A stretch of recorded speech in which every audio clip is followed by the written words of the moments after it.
Hello, everyone, and welcome to another episode of Sterling Live. My name is Caitlin Brower. I am Sterling's social media manager, along with your host of Sterling Live. I'm so excited today because we have a great guest with us. We have a great topic. Just as a reminder, Sterling Live is our live series across Facebook, YouTube, and LinkedIn. We have a great episode for you all today. And listen, I don't know about you all that watch, either live or on demand, but I absolutely love our countdown. It gets me so excited for the episode. The music is great. So if you ever wonder why I'm so excited or always in a great mood, it's because of that countdown. It just really sets the mood for sure. So as I said, we have a great guest with us today. So I'm going to introduce our guest, Jeff Walmsley, Client Success Practice Area Leader for Retail. And underneath us, you can see our topic for today. It's trends, innovation, and keys to client success in retail. Jeff, thank you so much for joining us today on Sterling Live. Can you go ahead and give a quick introduction of you to our audience? Sure, Caitlin. Thank you for having me, first of all. It's like I'm meeting a Sterling celebrity on here live. Great to be here. It's been a long time coming. But yeah, this is my 9th year with Sterling. I spent the first 3 years of my career here focusing really with staffing clients, and the last 6 years focusing on retail clients as a leader. That's awesome. I love having people on that have been with Sterling for so long because you have so many great insights with the business, with trends, with the industries, how things are moving. It's great to hear that you've gone from staffing to retail as well. So, Jeff, do you have a particular goal or mission, specific to Sterling, where you started, things like that? Sure. Actually, Sterling is my first for-profit company I've worked for. I spent the entirety of my career leading up to Sterling working in the nonprofit world.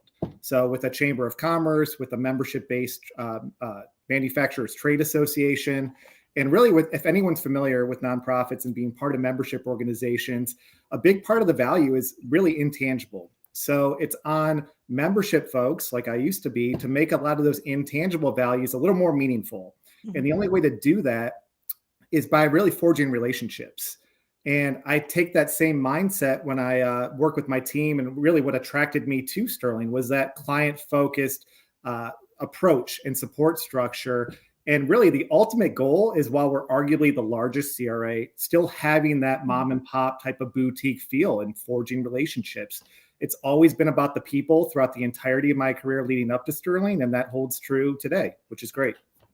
I really love that transition, or kind of what you've brought over from like non-for-profit over to a company like Sterling. And I love when our guests do touch upon that kind of uniqueness towards our client, that white glove approach, that boutique approach and everything like that. It is a strength for us as an organization. So I'm excited that you've already tapped into that early right now. And I'm sure we'll get into that a little bit more. Sure. So we do have a lot to cover on today's episode, and I'm super excited, as again, you can see the topic on the bottom of the screen. I do want to remind our audience, though, if you are watching live on Facebook, LinkedIn, or YouTube right now, if you have any questions for Jeff, please go ahead and pop them in the comment section across all 3 of these platforms, and I will get the questions over to him as I see fit throughout the episode. So let's just go ahead and get into it. No more wasting time here. So let's start with an overview of client success. So Jeff, you said you've been working here for 9 years. What do you like most about your job? So again, I mentioned, helping people before was a very high emphasis leading up to Sterling, holds true today. And that helping aspect can be externally and internally. So obviously helping clients reach their goals, very rewarding aspect of the job, but even internally, collaborating with other departments, finding efficiencies, just making things go smoother and making everyone's life easier, very rewarding. And it's great to see accolades from clients and then sending thank yous, but it's equally as important to me for colleagues to be like, thank you for helping out on this. I know this wasn't in your wheelhouse per se, but you really pitched in.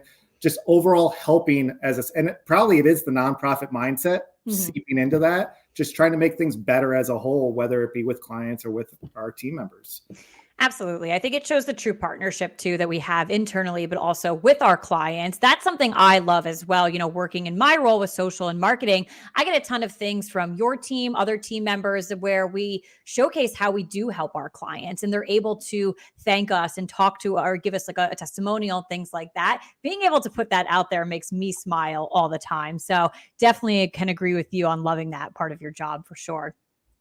Yeah, for sure. It's great. And every day we get to do it in different ways too. It's Yeah. not the same type of asks day in and day out. Each day is different. So hmm So, with working with retail clients, can you speak a little bit more to the range of the actual clients you support, and what does Sterling's client support model look like? yeah, absolutely. So we work with any combination of franchise-based clients, brick and mortar clients, online retailers, a combination of all the above, and we work exclusively with enterprise level clients. So with that, every client gets their own dedicated client success associate with a specialized client extension phone number to reach that person directly or be routed to someone else within our retail vertical, within our retail practice. Then on top of that, there's a client success partner assigned. Those are my team members. That's the team I manage. And they're really the owners of the relationship, the one point person to go to, and the person involved with clients that's helping them meet their goals. So we frequently meet with clients and request that they lay out their objectives for this year and beyond. And how can we help, right? A recurring theme. How can we be involved? And we continue to build upon the verticalization standpoint, right? Yes, the client facing has been verticalized for years, but we've been building upon that more recently, where every facet of our organization has that practice verticalized support structure. So whether I'm reaching out to someone in operations or IT or marketing or product, I'm going to the same people day in and day out. And it's really cool to me to see that there's teams built around our clients that they may never interact with, but I do every single day and my team members do every single day. And it really offers us more efficiencies and really getting things done quicker and more accurately for that matter. Of course. Yeah. I like seeing that too, the hands-on support, but then there's so many structures that are behind the scenes that are getting it to work and, getting our clients to be as successful as they can as well. Right. So with, specific to retail, again, how does the client success teams that you're talking about, how do they uniquely support this group of clients? Sure. So one thing that I really appreciate how we're measured on is our clients being not just retained clients, but raving fans, huge fans of us, and being able to offer up a testimonial or be a reference to a prospective client. Because candidly, and for clients that are watching this now that have been on calls with me or account reviews, you guys know that you've heard me say this. We can't control how many people our clients hire and put into our system, but we can control and have full ownership over the health of our relationship with our clients. So ensuring, again, making sure they're hitting their goals on time and under budget, it goes a long way and it means a lot. And that's our KPIs, net promoter scores and customer satisfaction surveys, along with retention rate, is really how we're measured. And I think that, it's a differentiator because it's not like we're not commission based. We're not trying to pull one over on anybody. We truly are here to help and support clients however we can. And I think that measurement is key when we reach out to clients and say, how happy are you? And they're like, we're thrilled. And not only are we thrilled, here's a testimonial to speak to. It's great to see that time and time again. And I know you mentioned before, being big fans of Sterling, how great is that to have these conversations of people who are willing to go out and say that they're big fans. That is a huge, testament to the team that, that what you and the team are doing.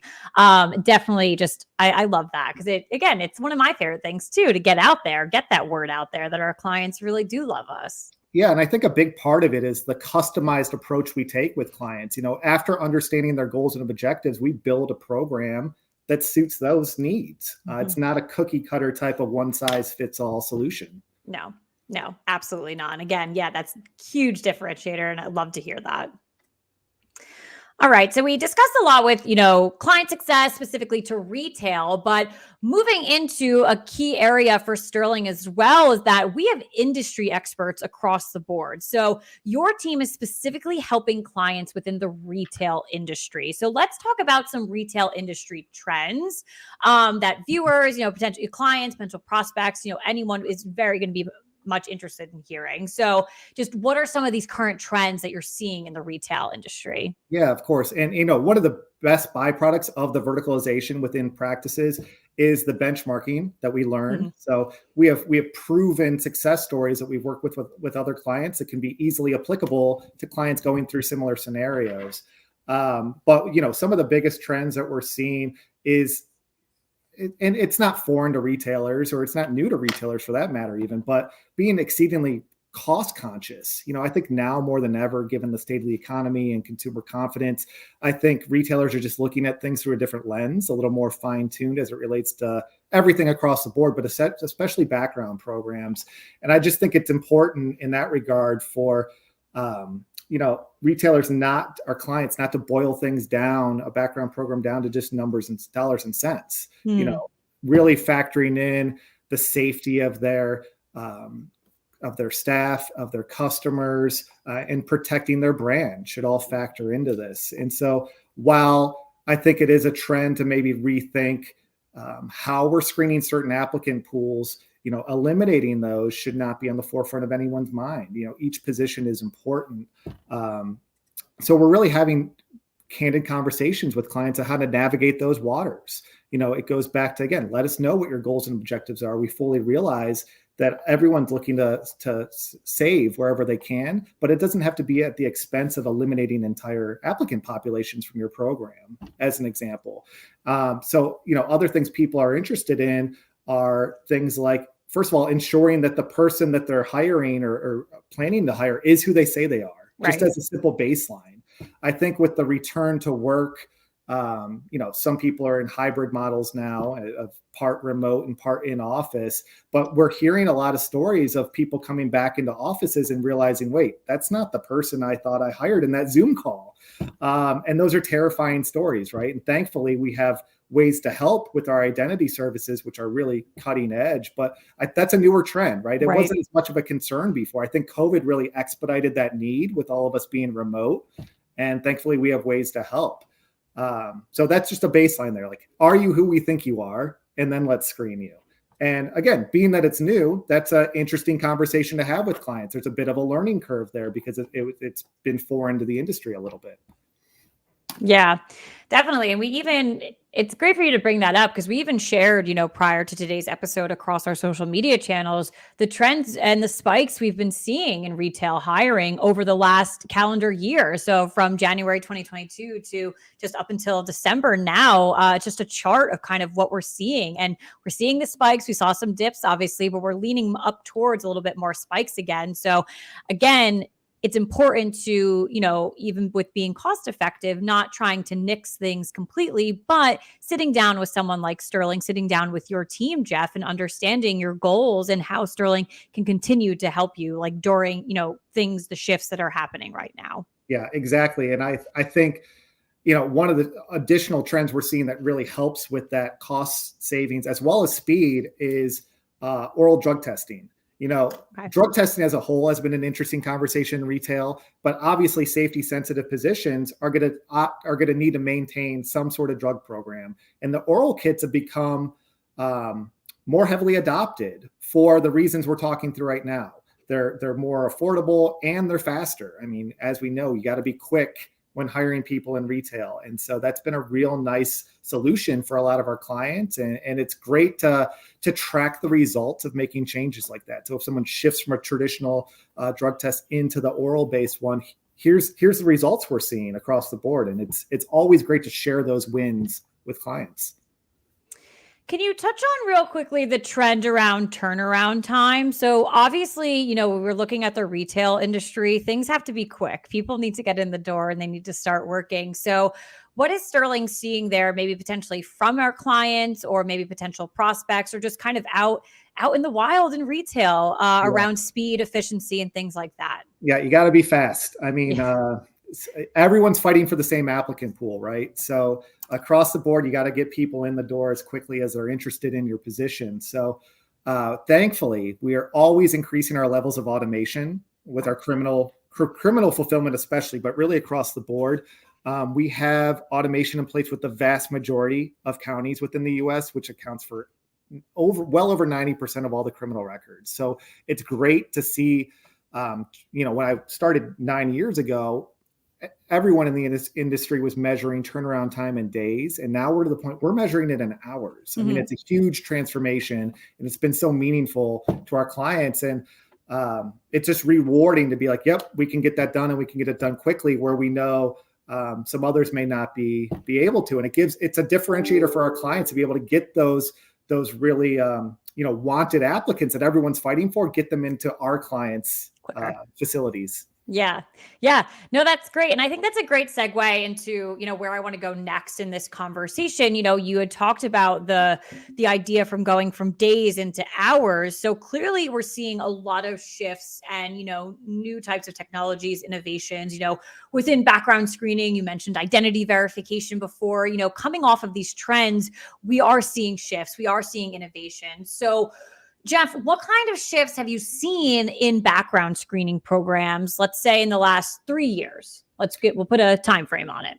Yeah, in the last 3 years, again, that remote environment example is a huge shift. Mm-hmm. I don't think identity was on the forefront of anyone's mind 3 years ago, unless in scenarios where they're like, hey, what's going on with this SSN trace? It's unperformable. How can we solve for this? And previously, the only solution was to do something like a consent-based Social Security verification, which those of you that are familiar with it, you'll know that requires a wet signature, and that's extending the turnaround time, and it's a pretty negative applicant experience, right? I mean, I don't know about you, Caitlin. I don't own a printer, so if I'm asked to do a wet signature on something, I'm hamstrung by it. I'm like, what do you mean print this out? It's foreign to me. Thankfully, our identity solution can help there. We're not only validating that person is who they say they are, but then the PII is locked into the workflow, and we're really mitigating instances of that. That's been a huge shift. And then again, coupled with that speed there, the oral drug shift goes into that too. We're looking to get quicker with drug testing. Previously, when you're sending something off to a lab, that can take 3 to 5 days to get results posted. They can go through an MRO process.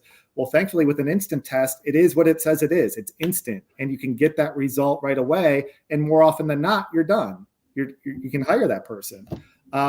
So that's been a big shift. There wasn't that same level of interest 3 years ago. And then the other thing that I'm thankfully seeing more and more clients take us up on our offer with is ensuring that the packages that they're running are really specific to their applicant population.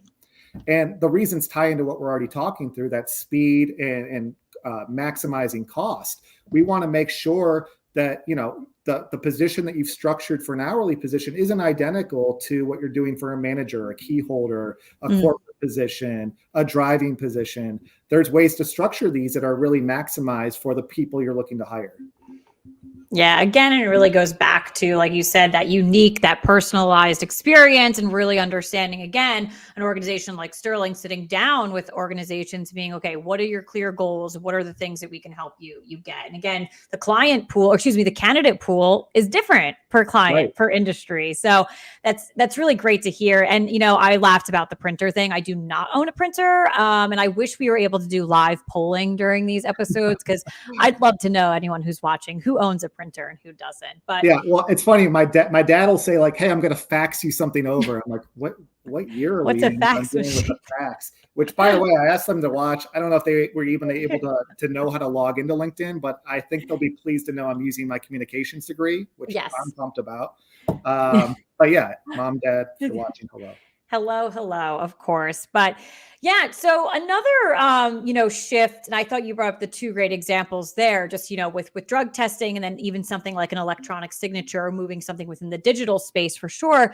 Something else that we are seeing as an organization, as we work with more global companies, is the whole idea about implementing a global background screening organization. And this ties back to the last 3 years with working remotely, kind of adopting the idea of working pretty much anywhere at this point with that virtual first, mindset. So can you describe the approach to global background screening programs, specifically in the retail industry? Yeah, I think a bit of it is requiring a sort of a mindset change, and realizing that, the safety of people and protecting your brand, that shouldn't stop at the US borders, right? That should expand out wherever you're doing business and wherever you're hiring people. And I think a lot of retailers especially are starting to recognize that as they branch out. And it's good to see, because we're here to help. We're obviously a global company. We have locations all over the place, and we continue to make acquisitions as well to get more efficient and become really an industry leader, maintain being an industry leader and build upon that. Most recently with the Socrates acquisition in Latin America, it just offers way more expertise and efficiencies that we can talk through. And we're able to offer recommendations not only on, workflows. There's different options depending on what country we're looking to do searches in, but we can also take a look at social nuances there. We can take a look at applicant experience as a whole and how that factors in. And again, similar to domestic searches and not being that one size fits all, we can take that same approach in 195 plus different countries. Right. And then with knowing that, we're always an extension of our clients, right? Oftentimes their applicants are interfacing with our platform before they're doing anything else with our clients' platforms. So with that, we have a language hub built out in Poland, and we're constantly translating workflows and offering that kind of personalized, localized feel for applicants and clients so they can get the support they need in their native languages. And I just think it's a much more polished experience when you're speaking to people in a way that they're familiar with. Yeah, absolutely. And it's the way in which they hire, it's the languages, it's, kind of the laws and regulations across the world as well. It's different around The compliance the world. aspect for sure. Yeah, because that can vary from country to country and can Yep. get dicey. And thankfully, we've got a team of people here to help navigate those waters as well, because they're fluid, right? Just like in the US, how we're seeing with PII redaction in California and Michigan, there's ways for us to help and offer guidance there and still keep the wheels rolling. Yeah, it's important. So, Sterling's advancements to truly become a global company is to go out there and help all the other true global companies that need assistance with bringing the best talent into the door. So, really, that's like a current day shift in innovation we're seeing with that global hiring, global background screening component for many organizations that Sterling help. All right. Well, we are live on Facebook, LinkedIn, and YouTube. If you have any questions for Jeff, please go ahead and send them in. This is my final call for questions. So please go ahead and pop them over into the comment section across all three of these platforms if you have them. And at this time, while we wait for any potential questions to come in, Jeff, this has been a phenomenal conversation, really diving into a lot of trends, recent shifts, innovations, and then most importantly, that key to client success within the retail industry. You've given us a lot of knowledge, and I'm very, very excited for our audience to take away a lot of this. But as we, close out the episode, do you have any final thoughts for our audience? Anything you want them to walk away with today? Final thought. I have a whole lot of thanks. Yeah. That's my final thoughts. I just simply want to thank our clients and my team members and colleagues for everything all of you bring to the table each and every day. With our clients, we have some fantastic partnerships and relationships. And again, it really speaks to my heart and my past of working with nonprofits and being able to apply that now and just forge some solid foundations to help. And I'm appreciative. Everyone I work with externally and internally really makes the work aspect of this much more enjoyable. And there's so many talented people here that we get a chance to work with, yourself included, Caitlin. And it's been a long time coming where I've been wanting to be a part of this with you. And I'm just so thankful for the opportunity to chat with you. Thank you for having me. Well, I love that. Ending the episode with gratitude is always a great thing. You can't help to butter up to the host, right? Obviously. I was going to say, be careful what you wish for, because you said you wanted to be on for so long. You got on. Now I'm going to be knocking at your door to come back on the show. Let's go. Maybe we'll have some follow-up questions we can address in a second session. That'd be great. Absolutely. And yes, that's a great point. Obviously, if you are, watching on demand right now and you have any questions for us, please go ahead. Oh, we did just get a question in. So Jeff, I want to send this over to you. As e-commerce advancements and platforms remain trending across retail, how does Sterling evolve that with our current clients? So advancements and platforms remain So for e-commerce, for e-com. Well, e-commerce is no different than how we approach a traditional brick and mortar client. Really, we work to understand what you're looking to get out of the program, and we apply that directly for you specifically, Claire. So I'd be interested to know what some of your goals are in the background world and how we can help you get there. It is a little different, I would think, in terms of I know in terms of the positions that you're hiring for. But in terms of needing to evolve to keep up with that, I think we're already there to help you, Claire. Just reach out and let us know what you're looking for, and we can dig into that. Awesome. Yes. Love a great question coming in at the end there. But again, if you have any questions, maybe you don't want to ask them live, or if you are watching on demand, please go ahead and follow up. You can follow up on social media. We are active on Facebook, LinkedIn, and YouTube specifically for this, but we're on Twitter and Instagram as well. So you can always follow up and we will get in touch with you for sure. But with that being said, what a tremendous episode. I had so much fun with you today, Jeff. You provided so much knowledge for our audience. And for that, I thank you. And I want to thank our audience for joining us live. But that's it. That's Sterling Live. And Jeff, thank you again. And I hope I can get you back someday. Appreciate it. Thank you. All right. Thanks, everyone.